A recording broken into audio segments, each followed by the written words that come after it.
Hello and welcome to Three Questions with. I got my friend Brian with us. Brian is an executive coach. Good afternoon, Brian. How you doing? Hey, Kevin, I'm doing great. Thanks for having me. So, Brian, today I want to kind of go in a little different direction and talk a little bit about how you're viewed in the corporate world. Sometimes I've had this lesson where I think I'm viewed in a certain way, and then I get feedback from my peers, from my boss, and I find out I'm not viewed the way I thought I was. That stung quite a bit, man. And you're like, what? I think I'm great at this. No, you're okay. And I remember sitting in the chair going, wow, man, they just pulled the carpet out from under me. I'm devastated. That happens though, right? Yeah. Oh, yeah. That happens to everybody. Feedback is tough, but if you're lucky enough to get good feedback, and it sounds like maybe this feedback was good, but it didn't jive with your sort of understanding, Yeah. that's a stinger. And it happens to everybody. So when I work with clients, I try to help people understand that that's a gift to get good feedback, especially in the leadership position. You don't usually get really good feedback like that. So firstly, it's a gift. You're always going to have a disconnect, and even the most self-aware are going to have a little blind spot here and there, or maybe a big one. Maybe it's something that they really didn't see. But I think I read a Harvard Business article just the other day on this, and however you measure it, I don't know how they measure it. They do the studies, but less than 15% of the population who believe they are self-aware are self-aware at a level that is above average. So it's all of us. We all have these notions and preconceptions, and you got to try to step back from, your skills and experiences are not who you are entirely. You have things to work on, and that's okay. And that's part of it. So it's a real gift to get good feedback like that. And I always say, it starts with self-awareness. I heard a quote, I think it was Norman Mailer, that said, if you're not growing or improving, you're going to pay an increasing price for that. So you can't remain stagnant, especially in the leadership role or in your career progression. You've got to be growing and improving yourself, and there's no other way than to get feedback and become more aware of what you need to work on. And sometimes that stings, but it's a good thing, and you're lucky to have that kind of feedback. I told you I had that in class today. I'm fortunate enough to be teaching a summer school, and it's for high school students taking entrepreneurship. So for some of them, it's their first time taking a college class. We had our first exam, and I kind of dismissed it a little bit, like, don't worry, you'll do fine. And they're looking at me like, Cap, that is not helpful in any way, shape, or form. I'm like, so I had to step back. Okay, that's correct. It's not. This is why you're okay, Brian. This is the tools I'm giving you. This is what you need to do to be successful. And the results will be positive. And we had the exam today, and the results were positive.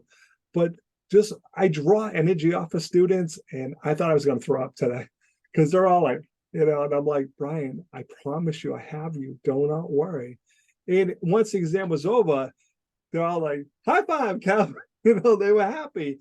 But just telling people they're going to be fine, we all do it. Something tragic's happened, like, Brian, you're going to be fine. Don't worry about it. Not helpful. So I had to take my own self-awareness lesson today to realize, okay, this is what I needed to say and do to give them that level of comfort to be productive on the exam. Yeah. And you know what, you recognize that communication. You wanted your students to feel great going into the exam, and you were feeling crappy that they didn't because of but you recognize that right away or after. And that's important too. You're not always going to recognize the right level of communication in the moment, but for you to reassess and say, okay, I saw their faces, I hear what I did. Now I'm going to read. That's classic self-awareness. That's a nice adjustment, because now next time you'll be thinking about that. So that's a great example. It definitely was interesting. So what is some advice to analyze yourself for self-awareness? Because I think it's important to look at every interaction we have. Geez, I spoke to Brian today. I don't think I handled it well. And I know I've had to call people going, hey, Brian, we had a conversation yesterday. I mishandled it. I was stressed about something, and I took it out on you, bud. And I respect you as my friend. I wanted to call you and tell you that. I've done that a couple of times. It freaks people out. Yeah. They're like, you really call me? I'm like, yeah, because I feel bad about how I handled the conversation. I let some other things in my life take advantage of me, and I took it out on you, and I owe you an apology. It helps, but they're like, dude, you didn't need to call me. We're good, But it's respect, right? It is, and I think it does help. And if you didn't call, it'd be a little different. And just even calling before you even open your mouth is an acknowledgement of what you, so that's a great example. And I think for people, the things that I try to help my clients with, any feedback you get from your peers, your boss, your support, that's important to think about. It's not always accurate. It's not always something to run off and worry about, but it is something to take in. And so there can be 360 assessments, there can be performance reviews, but even just asking people, I heard someone refer to it as loving critics. So you know these people in your life that will give you the truth, but they care about you. Really utilize them to say, hey, and maybe ask in a way that can tee up something that will be productive for you. Like, can you give me one thing that I do really well, maybe one thing that I could do differently? Make sure you're getting a balance because as many people are blind to their weaknesses as they are to their strengths. I work with clients that are unaware of how good they are, or believing that they are not, they've got weaknesses that are exaggerated. When they hear the feedback, it's much different, but it's still the same issue, because if they aren't aware of their strengths and what they can do, then they're going to be missing opportunities and they're not going to be leveraging. So it works both ways. But I really like journaling as a foundation, because it's free. You do it yourself. It's private. And if you can learn how to prompt yourself and come up with some good questions, you can really start to explore yourself. And if you get in that habit on a daily basis, which I am addicted to at this point, it can really start to help you tease out what's going on and assess your own, what's working for you and what isn't.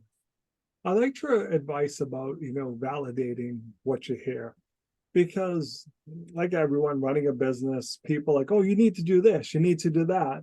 And you start to run in that direction and someone's saying, no, you need to do that. And then you run the other way. So there's times when I get that feedback and I have to sit back and say, is it valid? But more importantly, go to my other clients saying, hey, this is something that keeps coming up. What's your opinion on this? Is this something we should be doing? Otherwise, like I said, I'll run around with my head cut off all day because everyone wants something different. So if you hear it, validate it. It's important. Yeah, exactly. You can't just take everything people say. People will judge. I mean, humans are designed to judge, and we all do it and we all hate it and we don't want to be judged.